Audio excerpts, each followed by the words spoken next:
Welcome to About Mansfield, your audio newspaper. I'm Steve Casillo with the February 1st, 2023 158th edition, always broadcasting from the Cellmark Studios, except for today, in the home studio. I'm here with Colleen Daniel and the About Mansfield news team. Coming up today, it's Mansfield news and weather for the upcoming week. And a little later in the episode, you will have a chance to win a $25 gift card to a local Mansfield eatery with our Mansfield Trivia Question, courtesy of Joe Jenkins Farmers Insurance. Let's take a look at the stories we're covering this week. May ballot sees little movement over the past week. Chamber honors the best of the best. Mansfield's innovation vision set to take shape. Parks and Rec Department receives a sizable state grant. We have the 7-day weather forecast. And in the talk segment, Steve concludes his talk with local author Ken Aldridge, who has just published his 12th book. We are Mansfield's only source for news, talk, and information. This is About Mansfield.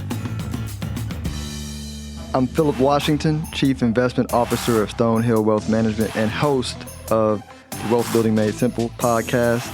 First book I read in college was Rich Dad, Poor Dad, and it changed my life. And since then, I've read tons and tons of books on money. And what I've done is taken those lessons, simplified them, and I talk about those lessons on my podcast, Wealth Building Made Simple. So come hang out with us. We're on every major platform, Apple Podcasts, Spotify, and on YouTube, Wealth Building Made Simple. The housing market is evolving as interest rates rise to meet inflation. Speculation abounds as to what the future may hold. Do you have a trusted advisor? The Roger and Beth team at Century 21 Judge Fight should be your first call in all matters concerning real estate and the market. We specialize in residential real estate for both buyers and sellers. With industry partners across North America, our resources and expertise can turn the home you've been envisioning into a reality. Visit our website at homesinmansfield.com to learn more. That's homesinmansfield.com. Hi, I'm Casey Lewis, and you're listening to About Mansfield. Welcome back to About Mansfield. Little has changed in the past week on both the City Council and School Board ballots for the upcoming May elections. On the Council ballot, Mansfield Methodist Hospital CEO Juan Fresquez filed to run for place 7 against incumbent Larry Brosh, while banker and former Councilman Brent Newsom has filed to run and is the lone candidate in the special election for place 3. On the school board ballot, Dustin McDonald is the lone candidate for place 6, while Saba Ahmed has thrown her hat into the place 7 seat and is running against incumbent Courtney Lackey Wilson. The deadline to file for either a city council or school seat is 5 p.m. on February 17th. Details on when and where to file are on our website, aboutmansfield.com, under the Links tab. The Mansfield Area Chamber of Commerce held its annual Business Awards banquet on Friday night, handing out 4 accolades to local businesses. The new Business of the Year went to ER of Texas. Outstanding Large Business was awarded to the City of Mansfield. The Outstanding Small Business of the Year went to Aleve Care Hospice. And finally, the Community Service Award was presented to Harvesting in Mansfield. The City of Mansfield is partnering on a project to bring its innovation vision to reality by developing the Mansfield Innovation Community, also to be known as the MIC. The city recently gained council approval for a partnership with Louisville-based Admiral Legacy Investments for the project, which has allocated 18 acres at Heritage and Regency Parkways, currently owned by the Mansfield Economic Development Corporation, to be the epicenter of a planned Mansfield Innovation Corridor. Slated to be developed in phases is 1 million square feet of master-planned community with the MIC featuring 240,000 square feet of Class A+ offices, collaborative space, retail, and corporate residence, together with parks, trails, education, an innovation hub, and corporate headquarters. Mansfield Economic Development Executive Director Jason Moore has big plans for what the Innovation Corridor could lead to, with a vision of creating, quote, a meaningful and identifiable regional business hub, end quote. The The project is slated to break ground in spring 2024, with Phase 1 and its Class A offices opening by summer 2025. The Mansfield Parks and Recreation Department has been awarded a $750,000 non-urban outdoor recreation grant for James McKnight Park West from the Texas Parks and Wildlife Commission. Executive Director of Community Services Matt Young said, not only does this project serve as a huge range of ages and interests, it truly checks all the boxes for their mission as an organization, providing welcoming spaces for residents to gather together, fitness opportunities to grow healthy families, preservation of precious natural green spaces, and lots of exciting new ways for residents of all ages to play. This is the second Texas Parks and Wildlife grant for the McKnight Park West, whose initial development was funded by the state organization nearly 35 years ago. While heavily used as a major trailhead for the Walnut Creek Linear Trail, the park has remained largely untouched since its opening and has no recreational opportunities for residents. In the 2020 Parks and Rec Master Plan, improvements to McKnight West were identified as the fourth highest priority for the southwest quadrant of the city based on community feedback and needs assessments. This project was the highest unfunded item on that list until the current grant announcement. Project highlights include accessible multi-age playground, swings and shade, Mansfield's first disc golf course, pavilions, picnic tables, and other park amenities, looped walking trail with exercise equipment, Walnut Creek Linear Trail expansion to Julian Field Park. The exact amenities and layouts will be determined during the planning process and after a series of public engagement opportunities starting this spring to get current feedback from residents and stakeholders. No date has been set for the start of construction as the city and the Texas Parks and Wildlife work to finalize the agreement. If you have a comment about the show, you can reach out to us by voicemail at 817-435-2938. Again, that's 817-435-2938, or by email at news@aboutmansfield.com. Thursday, February 2nd is Groundhog Day, a day where we allow a large rodent in Pennsylvania to determine whether we're going to endure another 6 weeks of winter or not. It's an annual North American tradition recognized here in the United States and in Canada, announcing whether a groundhog, Punxsutawney Phil, sees its shadow after it emerges from its burrow. It's a huge event taking place in Punxsutawney, Pennsylvania, drawing close to 35,000 tourists for the one-day event. The first official Groundhog Day happened on February 2nd, 1887, in that very town it's celebrated in today. According to History.com, it was a newspaper editor, and he was also a groundhog hunter, who declared Phil, a groundhog from Punxsutawney, the true predictor. The American tradition of Groundhog Day sees the nation's most well-known groundhog take a stance on the season ahead of us. If it sees its shadow, he predicts 6 more weeks of winter. If he doesn't, it's a forecast for an early spring. Unfortunately for Phil fanatics, the National Oceanic and Atmospheric Administration says the groundhog has no predictive skill. In fact, he's only gotten it right about 40% of the time. Let's head on over to the weather desk and check the forecast with the upcoming week with Colleen, whose average is better than 40%, I think. It might not actually be better than 40%. I'm going to blame it on our early recording deadlines and the capriciousness of weather in this part of the country. Let's take a look at the weather for the next 7 days in Mansfield, Texas. We've allegedly got another day of frigid fun before we start to moderate back to normal temperatures, and the weekend looks like a major improvement. We're looking at a high on Wednesday of 39 degrees, 47 degrees Thursday, 54 degrees Friday, 57 degrees on Saturday, 60 degrees on Sunday, 63 degrees on Monday, and 65 degrees on Tuesday. Coming up after the break, we turn the page to the features section. I'm Dennis Webb, and in today's science segment, I will share my memories from the Shuttle Challenger explosion. Its anniversary remembered last week. I'm Angel Biasatti with Methodist Mansfield News to Know, and we'll have some ticker tips later in the episode. You've thought about investing in real estate and wondered if it's the right move for you.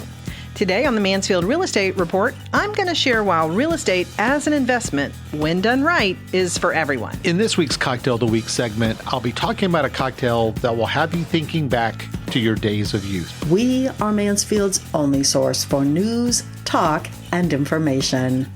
I'm Colleen Daniel, and this is About Mansfield. No matter your familiarity with buying or selling real estate, having an experienced, trusted advisor on speed dial is priceless.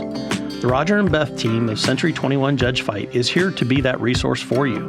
Whether you're buying right here in Mansfield or your dreams are taking you elsewhere, we are ready to help you with turning that vision into a reality.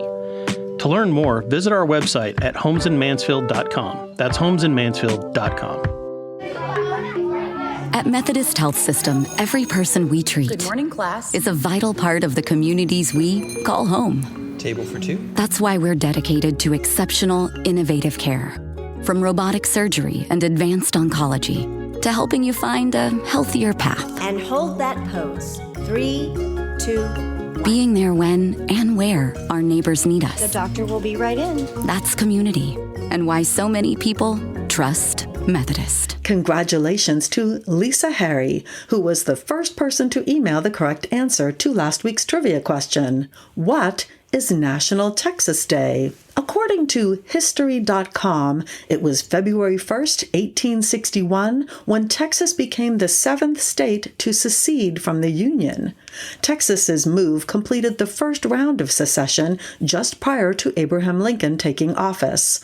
The 7 states that left the Union included South Carolina, Georgia, Florida, Alabama, Mississippi, Louisiana, and Texas.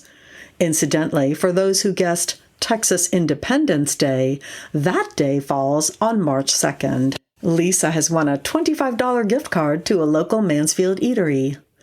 When we come back, this week's trivia question. This is About Mansfield. Hey, it's Steve Casillo. I want to take a second to tell you about Podcast Mansfield Recording Studio 3.0. It's where we record and produce the About Mansfield podcast episodes. What started out as an audio-only studio, Podcast Mansfield is now a full-service audio and video recording studio, complete with custom green screen backgrounds, 2 high-definition cameras, editing, mixing, and mastering capabilities, and we can also help market your podcast. Podcast Mansfield is home to such great locally produced shows, such as Wealth Building Made Simple, We Are TPM, and Wealth Think Tank Television, just to name a few. So whether you're a hands-on person or just need a place to record your podcast or need advice from concept to completion, Podcast Mansfield is here to help. Conveniently located on Heritage Parkway, just off of 287 right here in Mansfield, mention the About Mansfield podcast and you get to record your first episode at no charge. For more information on starting your podcast, or if you're looking for a better place to record, Podcast Mansfield Recording Studio can be found on the internet at podcastmansfield.com. Hi, this is Joe Jenkins with Joe Jenkins Farmers Insurance, specializing in auto, home, commercial, and life insurance. I was born and raised here in Mansfield, Texas. We're active in the community, and Mansfield's a town we really care about. Our office has over 30 years experience in the insurance industry, and we're passionate about what we do and about customer service. For a free quote, please visit our website at joejenkinsinsurance.com or give us a call at 817-472-6058. Once again, that website is joejenkinsinsurance.com. It is time right now for the highly coveted, wildly popular About Mansfield trivia question. If you are the first person to email the correct answer to trivia@aboutmansfield.com, you will receive a $25 gift card to a local Mansfield eatery brought to you by Joe Jenkins Insurance. Whether you're looking for homeowners, auto, commercial, or any other type of insurance, Joe has helped Mansfield area residents understand the insurance coverage that best fit their needs since 2010. And you can find him on the internet at joejenkinsinsurance.com. By the way, one recent winner told me they didn't think they had a chance at winning since the episode was released 6 days prior to them listening. And just a quick tip. Not every winner submits their answer on Wednesday. So if you're listening on Thursday, Friday, Saturday, you know what? Give it a shot. You might be taking home a $25 gift card. Let's get to this week's question, Colleen. Well, Steve, the city of Mansfield maintains close to 24 parks within the city. Today's trivia question is, which park is the oldest and when did it open? Email your answer to trivia@aboutmansfield.com. Again, in the city of Mansfield, which park is the oldest and when did it open? Good luck, and thanks to Joe Jenkins Insurance for the gift card. Hi, this is Mansfield ISD Superintendent Dr. Kimberly Cantu, and you're listening to About Mansfield. Welcome back to About Mansfield, your audio newspaper. Let's open up the features section. Let's head on over to the science desk where roving science reporter Dennis Webb reflects on firsthand experiences working at NASA during the Space Shuttle Challenger explosion. Dennis? Thank you, Steve. On social media, the last week or two, my community of space geeks and civilians have discussed where were you when the Challenger exploded. In January 1986, I was working at NASA's Johnson Space Center in Houston and had been for about 13 years. I had recently moved on from working in mission control to work the startup of the next program, what we now call the International Space Station. On that day, I was off-site in a grubby leased office building on a team writing software requirements for the future space station. An old work buddy was also there, one of the first people I shared an office with 13 years earlier. Anyway, my friend sticks his head into the room where my team was working and said, "The shuttle just blew up." I quickly drove back to the center as my boss was also one of the big bosses over some of the flight controllers who worked in mission control. I was not sure what I could do to help, but knew it would be difficult and uncertain, and I had some skills at jumping into confusing situations, and my boss always welcomed my insights. There are actually procedures for horrible events like this. So, the doors in and out of the control center were locked, phones were disconnected from the outside world, this is before cell phones, and the staff inside boxed every piece of paper evidence, it was mostly paper back then, as well as audio tapes and magnetic tapes of computer dumps. This was to preserve evidence for the expected investigation and limiting opportunities for tampering. Yeah, that's serious. It took hours before the team was released following the grim procedure we had hoped would never be used. I have no memory of the rest of that day, but my wife remembered that I did not get home until 10:30 that evening. We would have been collecting training and certification records for our people who were working in mission control that day, to be boxed and handed over for impounding just like the other records. We in the office had a part in the disaster procedure as well. What followed were several really dark months, worse at the start, with the uncertainty of what had happened. Was there sabotage? Had the crew done or not done something? Had there been an error in one of the procedures we wrote for the astronauts to use during the mission? We put our heads down and followed the grim administrative procedure, and a few people testified to the investigation committee. Overlapping this engineering work was the grief at the loss of our partners, the astronauts. We were all partners in this grand undertaking, and those of us who shared a generation with the younger astronauts, there were a lot of actual friendships. I lost a bandmate in a jazz band. I won't say much about this grieving part, other than to say the massive outdoor memorial service at the Space Center was led by then-President Ronald Reagan. It was a comfort, though I cried the whole time. In a few weeks, the launch videos had been repeatedly studied, and enough burnt pieces of the spaceship recovered from the ocean floor that the underlying engineering failure was strongly indicated, and we could move on from one kind of anxiety to working an engineering problem, which was much more familiar professional work for us. Over the following months, every piece of the shuttle and its operation had to be re-verified and recertified, even if it had nothing to do with the catastrophe. My particular organization's work was not on the chain of events that led to the disaster, but we did as directed. We had done a similar process a couple times before the very first shuttle launch, as we worked to document that this spaceship and this operation was safe to do a launch, do a space mission in orbit, and safely come back to Earth. It's rather complicated. Across the program, this fine-tooth review turned up a lot of areas where processes and documentation had deteriorated, as the program had ramped up from a few infrequent test flights to a very crowded operational launch manifest. We found some small gaps in our little corner and worked to toughen the processes to keep that from ever happening again. Keep in mind that at the time we started this, flying the shuttle again was not a given. But if we did fly it again, this recertification work would be essential. This was before everything was online, so everybody got a glossy paper of the final report over a year later that came out of the independent investigation. I read it, knowing a lot of the people who were involved, testing my own skill, knowledge, and feelings against the details of what happened. Really hard read. But it was my job and a moral obligation. The shuttle did return to flight, a massive relief with all of us filled with resolve it would never happen again. Sadly, it did a few years later. If you have any science questions for me to answer here, send an email to info@aboutmansfield.com. From the Science Desk at About Mansfield, I'm Dennis Webb. Angel Biasatti offers cold weather ticker tips in today's Methodist Mansfield News to Know. Angel? Whether the sun is shining or it's below freezing, get outside and get moving. It's good for your heart and the need to maintain physical activity. It's a lot of fun for you and your family.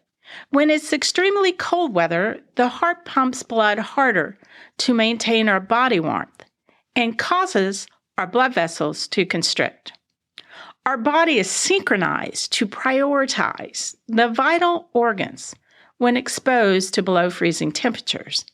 That's why our fingers and toes might turn pale and numb after too much time in frigid temperatures. To keep our heart muscle warm, it's important to dress in layers, especially in frigid temperatures. It's important to keep our body warm around vital organs like our brain, our lungs, liver, kidney, and heart. Wear a hat, gloves, boots, and scarf before stepping outside. Did you know that layering clothing actually keeps you warmer and works better than one big coat? The air between layers acts as a buffer to insulate the heat. So layer up your clothing with an undershirt and pant, turtleneck or shirt, add a sweater, a vest, and coat. Don't forget heavy gloves and socks to keep your hand and feet warm. This should help keep our body warm and our heart from doing all the heavy lifting. This is especially true for little ones and infants, who should be dressed warmly for all outdoor activities. Several thin layers will keep them dry and warm, in addition to warm boots, gloves or mittens, and a hat. The rule of thumb for youngsters is to dress them in one more layer of clothing than an adult would wear in the same conditions. Before exercising, warm up and take it slow. Walking has many heart health benefits, and it's something you and your family can do together. Begin by walking short distances and gradually increase your distance. You can begin by walking the block or going to one of the city's beautiful parks. Logging just 30 minutes a day of activity at least 5 days a week is a great start. If you can't do that, break it up. 10 minutes 3 times a day. It's good for your heart. Many people believe that cold weather is a direct cause of flu and colds each winter. That's not the case. The viruses that cause colds and flus tends to be more common in the winter when children are in school and we are in closer contact with one another. Encourage frequent hand washing while also teaching your children to sneeze or cough into the bend of their elbow. Both might help reduce the spread of colds and flu. By following these simple tips, you can create a season of health and happiness for your family. A sedentary lifestyle promotes stagnation and can cause blood clots, which are precursors to heart attack and stroke. So let's get outside, get some vitamin D, keep up with your exercise. Reporting for About Mansfield, I'm Angel Biasatti with Methodist Mansfield News to Know. Realtor Beth Steinke shares why real estate as an investment, when done right, is for everyone in the Mansfield Real Estate Market update. Beth? You've got some cash in the bank, and you've considered what to do with it. And investing in real estate has crossed your mind. First, let's start with why now. Our U.S. inflation rate is currently at 7.1%. Now that's down from 8.5%. Let's start out with an illustration of $1 million in cash in the bank and assume just a 7% inflation rate. In 3 years, your million would be worth just over $800,000. There's a hole in that bucket, and giving it more time is only going to make matters worse. It's probably easy to agree that keeping money in the bank is a bad move during these heavy inflationary periods. Buying real estate that can easily cash flow for you makes incredibly good sense, especially now. Like most of us, you maybe don't have $1 million in the bank, but you'd like to start investing. Well, we've got you covered as well. Here are a few key steps as you begin your real estate investment journey. Number 1, determine your investment strategy. This is critical. It's a critical first step and will determine your overall success.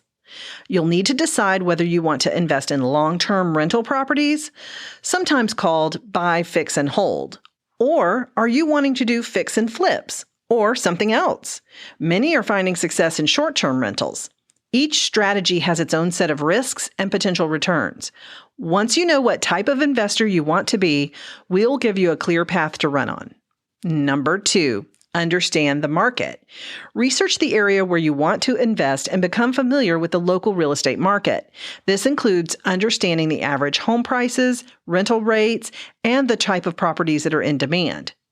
You'll want to develop your own personal buy box so that when a property pops up that works, you'll recognize it right away and jump on it.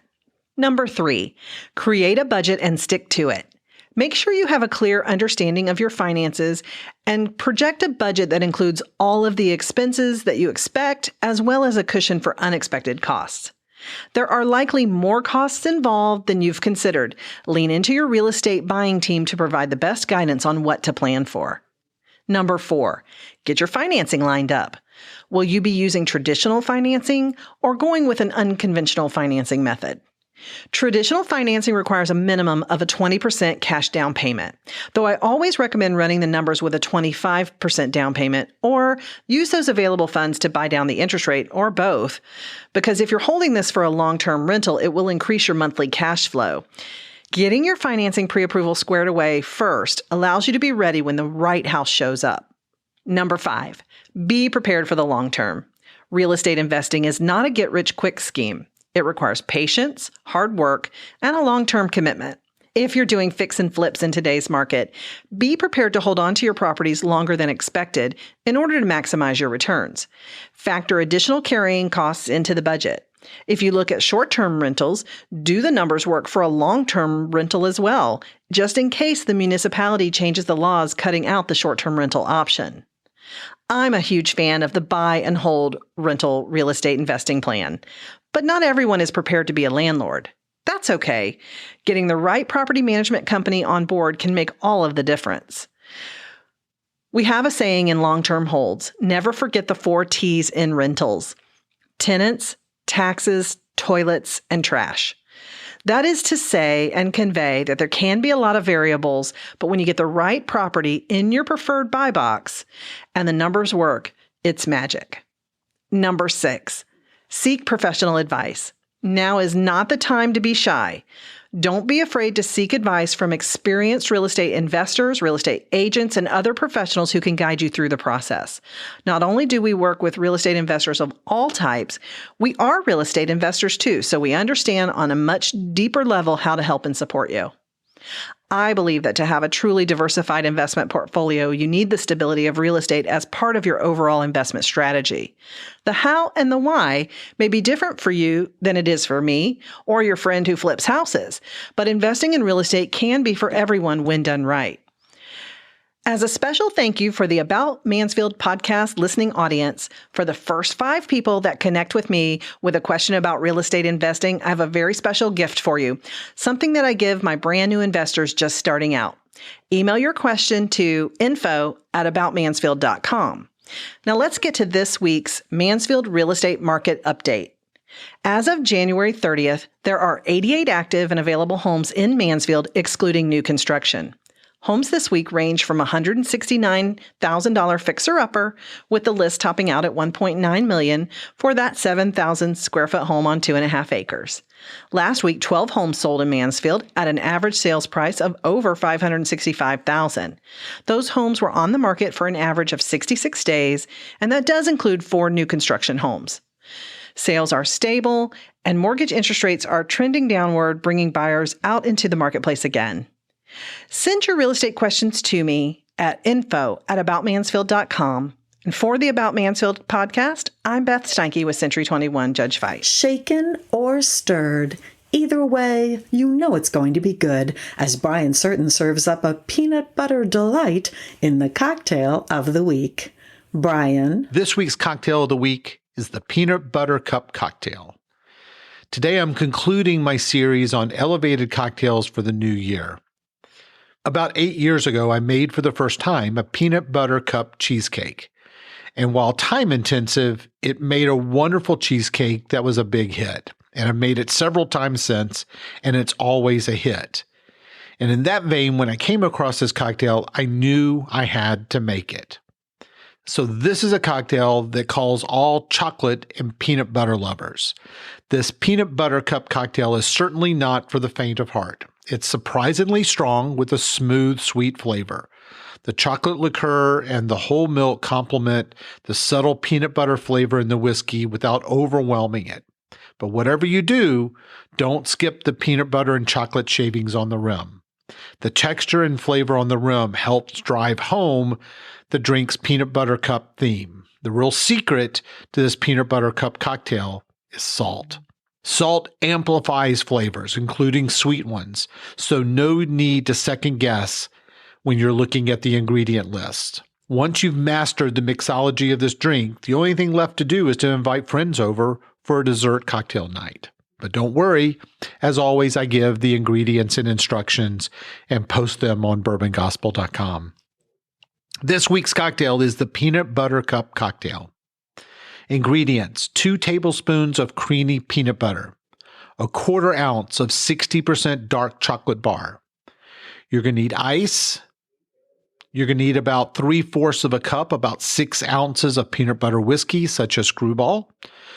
A 1/4 of a cup, about 2 ounces of chocolate liqueur, whatever brand suits you.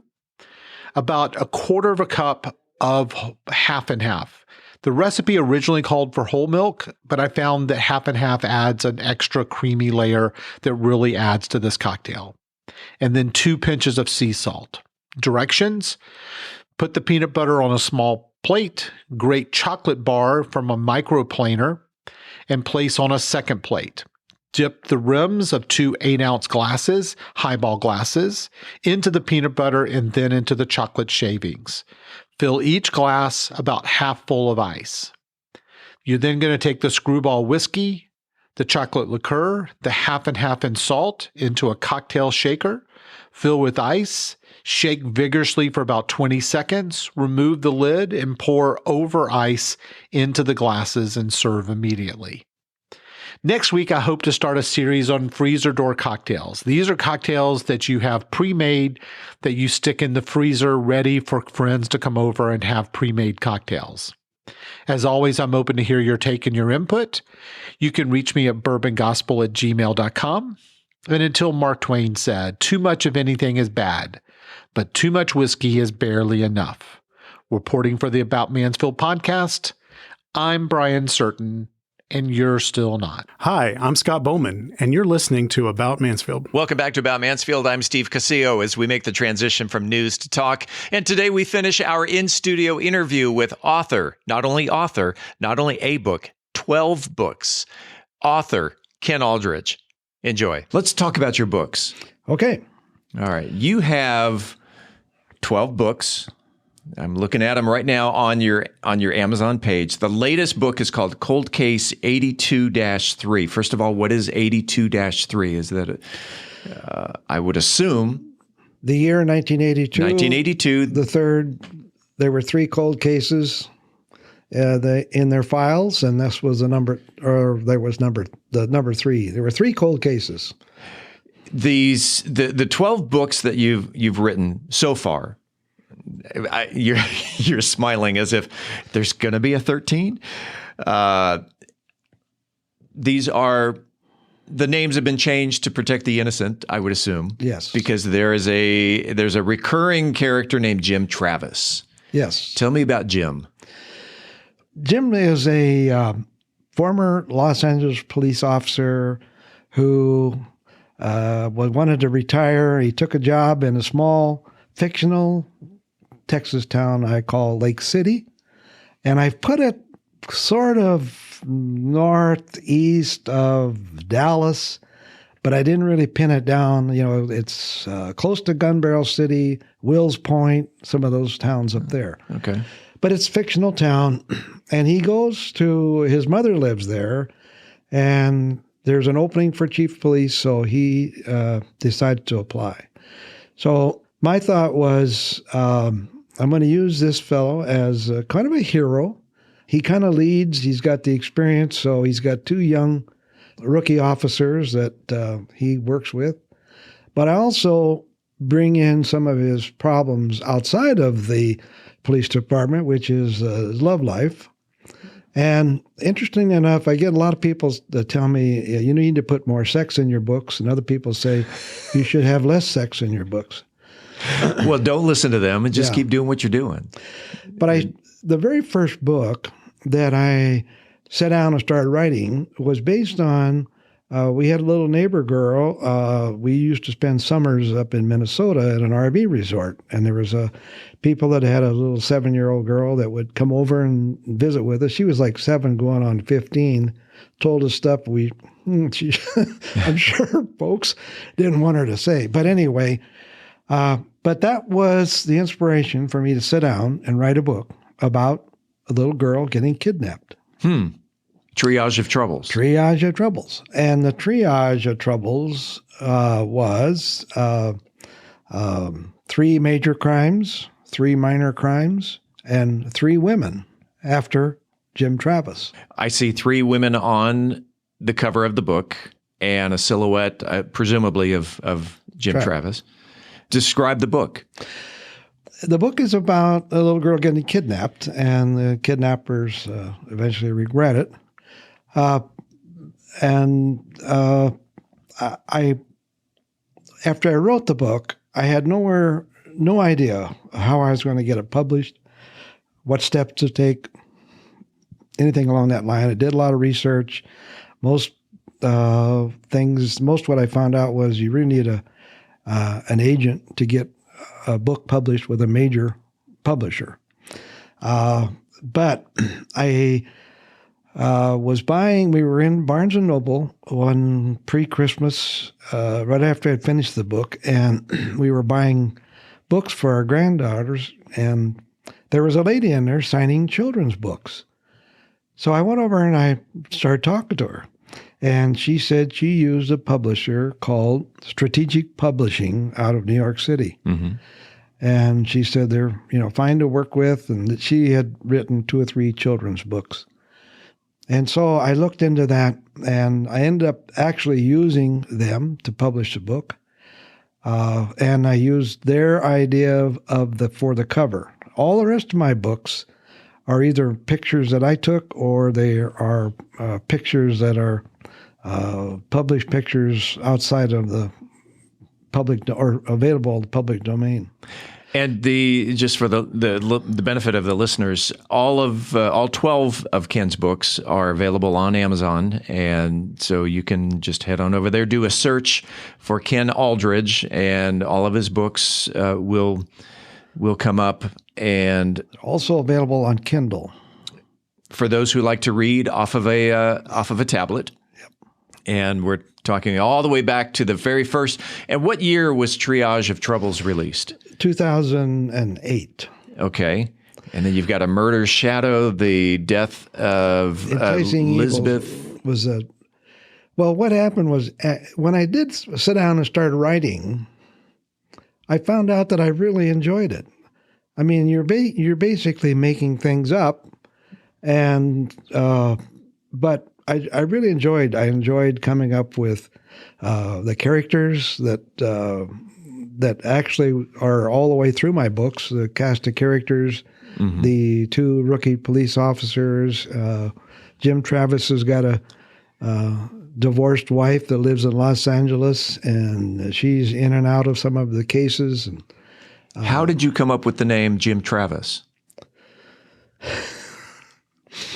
Well, I have a very good friend that goes way back to our days in Minot, North Dakota, that whenever he didn't want to sign in anywhere other using his real name, he used Jim Travis. Mm. And, of course, we always kidded because I'd tell him, if we ever needed to, I could always use my international key to get into any place that, it was. But anyway, but he used Jim Travis. So when I needed to come up with a character, that came to mind, and I liked it. It wasn't too complicated. And of course, now I send that friend a free copy of each of my books every time. I would think so. All right. So the latest, your first book in 2008. Yes. Your 12th book now, was it last year? I think it was last year. So 2022. Because you had it, you and I are members of Rotary, so yes. We see each other there. And yes. I think you were pitching your book yes. back in 2022. Yeah, right. A Cold Case 82-3. Jim Travis, a small Texas town chief of police, decides to look into a 10-year-old case of a missing young lady. He and his small staff start a reinvestigation that leads them to several suspects that have to be eliminated one by one. Oh, so this is like a, and then there were three type thing where you're process of elimination. The case is solved by forensics, polygraph tests, and a lot of police legwork. In a nutshell, Cold Case 82-3. Give the synopsis. Well, I read a little bit of it. Well, it was actually based on an actual case that I worked that was not a cold case, but it was an interesting kind of a sad case of a young girl that I don't want to give out too many of the details. Sure. But it was based on an actual case of a young girl that was killed and that the FBI got involved in. But what I did, and I wrote Cold Case, like all the books that I've written, are based on certain aspects of law enforcement: drugs, grandparent fraud, romance frauds. I wrote a book about gypsies. The death of Elizabeth Geika is about the gypsies and all their cons and schemes. In Murder's Shadow brings in the KGB and the FBI, which also was based on an actual very interesting case of a young man taking his best friend's identification and living under a false name.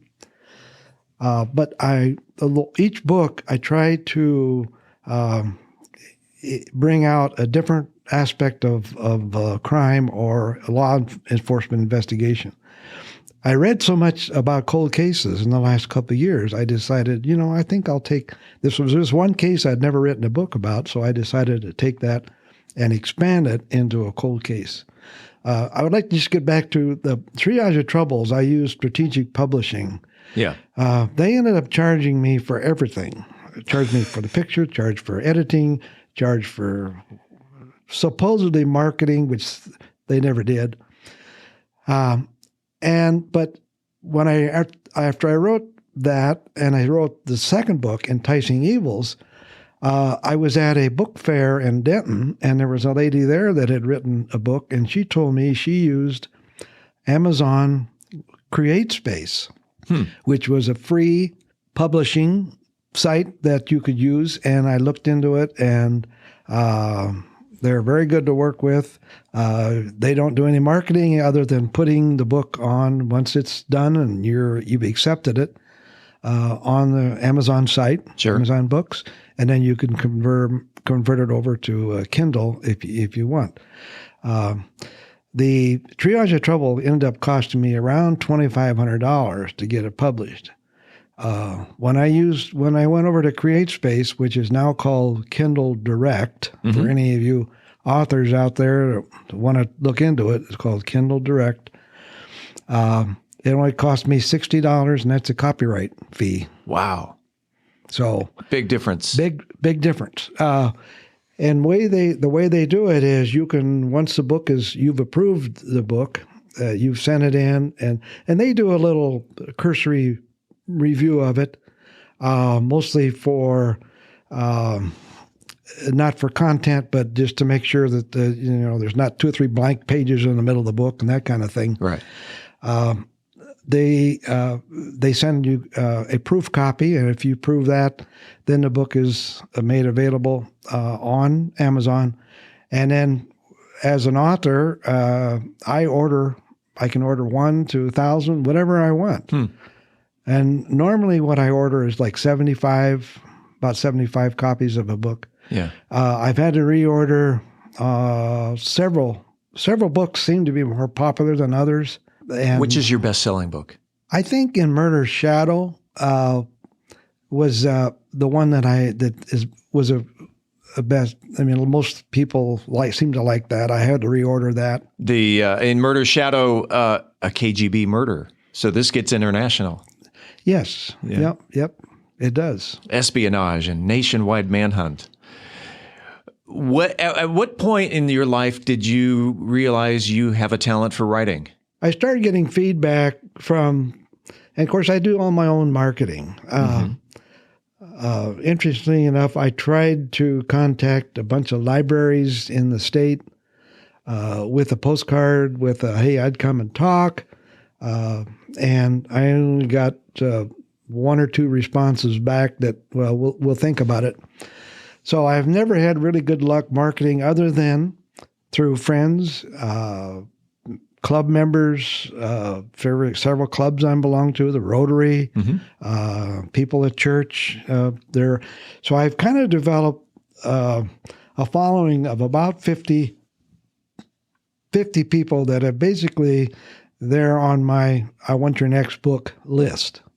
And then there's others too. Recently, a fellow at the Rotary wanted a set of books for his father-in-law. Yeah. And so he bought a full set for Christmas. And matter of fact, just mentioned the other day that he says, by the way, my father-in-law is really enjoying your books.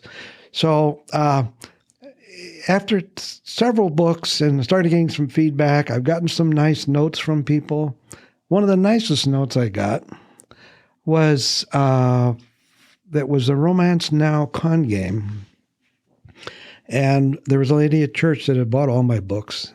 And I hadn't seen her for a while, but when this book came out, I took a few with me and I gave it to her. And I said, you've bought my other books, so I'll just give you this one. Yeah. And a few weeks later, she wrote me a note and she said, thank you for Romance Now con game. She said, it made me stop, sit down, and read and relax. The best medicine. And I really enjoyed that little note, just, little effort she made. So one of the problems about writing is I really enjoy the writing, but the editing takes more time than the writing. Oh yeah. And if you've got, I think it was In Murder Shadow. I think yes. For example, I had this fellow pull into a rest stop, and he puts money in or takes money out of the console. Well, console, there's 3 ways you spell console. And of course, I spelled it wrong. Anyway, and people pick up on that real quick. I mean, which is fine. I don't mind. I've got some people that'll send me notes and with 2 or 3 of the errors that are in the book. And so when I reorder, I can change that. And but my wife helps a lot, almost every book. She's edited. I used one of my sons for several of the books. He now lives down in New Braunfels, so it's kind of hard to have him review them. But after writing, I usually go through the rough manuscript at least 5 times. And I'm talking about sentence structure, chapters. I want to make sure that the format is reasonable. I like to use 1.5 spacing between lines. I like short paragraphs, short chapters. And that's kind of been my style, and I've had a lot of really good feedback on that. I use a font 12 in the books. When I'm writing it, I use a 14 and I convert it over to 12. Yeah. When your style of writing, who's your inspiration? Or is there an inspiration? Do some people have an inspiration from Edgar Allan Poe or perhaps Mark Twain? Or do you have an inspiration? I've always been a prolific reader, and I read Agatha Christie, of course, Sherlock Holmes. Growing up, the Hardy Boys. Okay, so that's where all the murders and that's where all the mysteries are coming from. And I guess that maybe planted that, but then my career in the FBI gave me some good ammunition for some of the major plots in the books. And I've read a lot of fiction, not so much nonfiction, although I do enjoy it once in a while.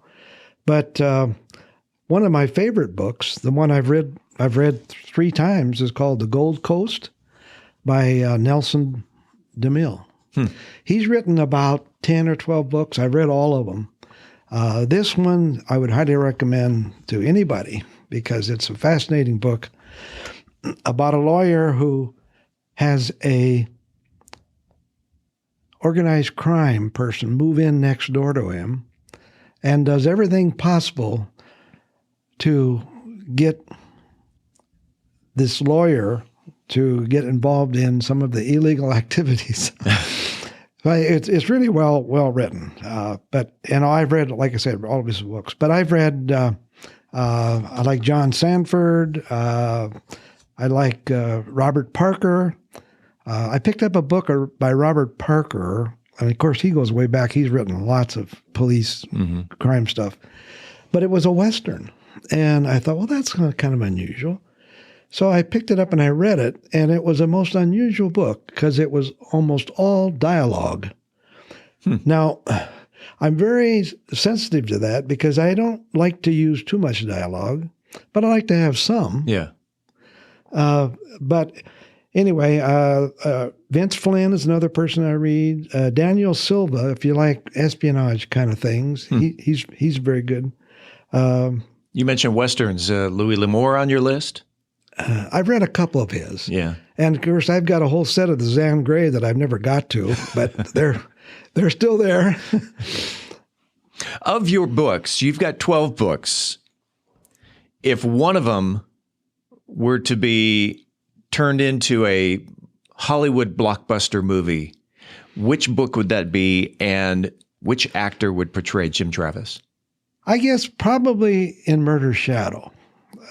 To sum it up, I think that would, it's got enough mystery about it, and it involves the Jim Travis and the police department.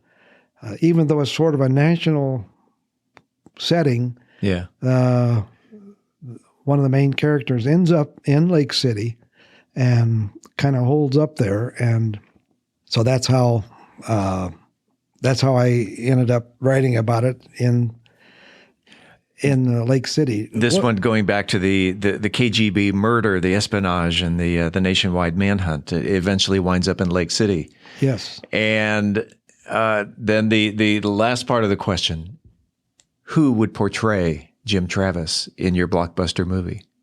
Tom Selleck. Nice. That's a good pick. I had envisioned, because looking at the cover of Triage of Trouble, there's a silhouette of a man with a cowboy hat. You mentioned in the Gun Barrel City area of Texas, fictionally Lake City, Texas. Sam Elliott came to mind. But I don't know if that's you're the author. You're the playwright. So I don't know if that's several people have told me that when a writer has a main character, they always have a Hollywood actor in mind. Oh, okay. And when I first heard that, I thought, well, I don't really have, but I've thought about it, I guess a little bit. And I don't know. And it's funny, we both came up with actors with tremendous mustaches. Yes. I'm a big fan of Blue Bloods, and oh yeah, it's Friday night. It's Blue Bloods, and one of the things that a lot of people ask me. I've given quite a few talks. Matter of fact, I'm going to go down to New Braunfels next month and talk to a group down there. But is part of the style is I like to use a combination of first person and third person. Of course, Sue Grafton uses the first person, and to me, it limits the author because everything has to come through her eyes and her thoughts or his thoughts or whatever. The third person gives me an opportunity to have something going on in a different town that might relate to later or is still part of whatever's happening in Lake City. And I didn't worry too much about it.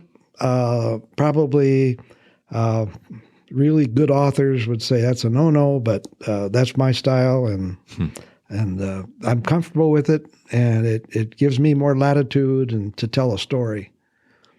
In the couple of minutes that we have left, you've got an open mic. Is there anybody that you want to acknowledge, anybody you want to thank, anybody you want to give a shout out to, whether it's regarding your books or anybody here in Mansfield that you want to say hello to? Well, I just would like to say that I have found out since I started writing that there's a lot of people that have written a book or are writing a book or want to write a book, and they have no idea where to go once they get it finished. I've talked to people that have submitted hundreds of applications to publishers trying to get their book published. Getting a book published is not easy, and people should be aware of the fact that there are a lot of quasi-publishers that are storefront kind of, they change their names, move from here. All they do is they prey on authors. Yeah. Because if author hears that, yeah, we will publish your book and pay you royalties and blah, blah, blah, and they paint a rosy picture. There is a lady out of Los Angeles who herself is an author who puts out a monthly blog called Writer Beware. And she has done a lot of research. Of course, a lot of writers now filter information to her if they've been scammed and there's been some irregularities in publishing. So it hasn't really affected me because I've used this Create Space and very successfully. I haven't marketed my books probably like a lot of people could, but I encourage anybody, if you've ever thought you want to write a book, sit down and start writing. If nothing else, take a legal pad and just start writing by hand. Yeah. And eventually form it into a book and contact Kindle Direct. And they actually will help you. What they do is they've got like two sides of their website. One is everything's free. If you do this. Over here, if you get hung up, they charge you $75 to do this or $125 to do that or whatever. Sometimes you need help. Sometimes you need help, particularly that the first book or so published. Okay. The latest book is called Cold Case 82-3, going all the way back to 2008. The first book is called Triage of Troubles, and there are 10 other books, Jim Travis Mysteries books that Ken Aldridge has published and written. And Ken, I hope you sell 1 million books. Well, thank you. Yeah. People ask me, well, how many books have you sold? And I don't know. I don't really keep track. I would say I've probably sold maybe 1,500 books. Yeah. But if anybody is interested, I keep a supply of books at my house. If anybody's interested, they can email me. What's that email address? kaldridge@aol.com. K Aldridge, and that's ALDRIDGE. At AOL.com. At AOL.com. I was probably the first person to sign up with AOL. And you're the last person. When you cancel it, turn out the light, and AOL's done. It's K Aldridge. Just initial K Aldridge. Yeah. At AOL.com. And if anybody's interested, I'll hand-delivered autographed copies. I will just say this, that through CreateSpace, you set the price. And all of my books, I've priced them at $10.99 or $10.95, I think. That's reasonable.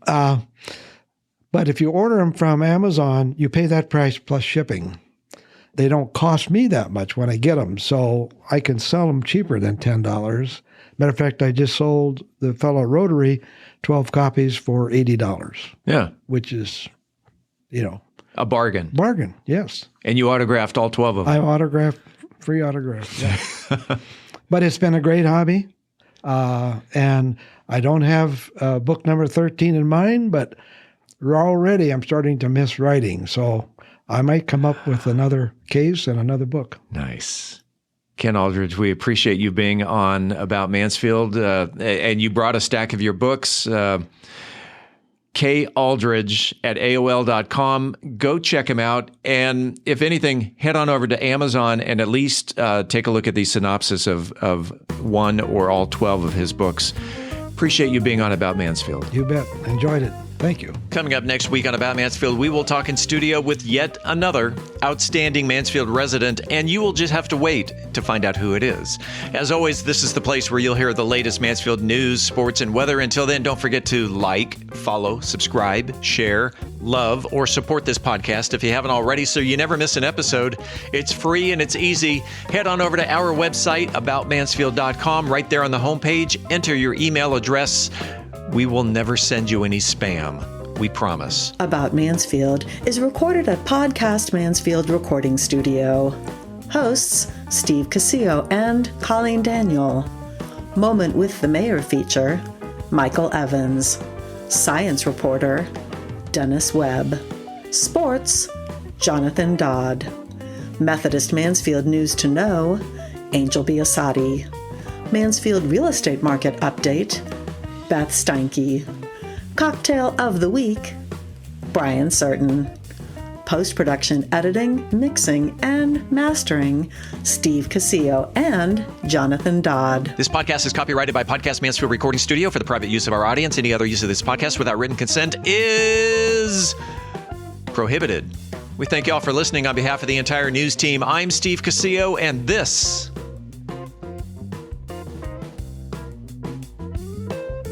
is About Mansfield.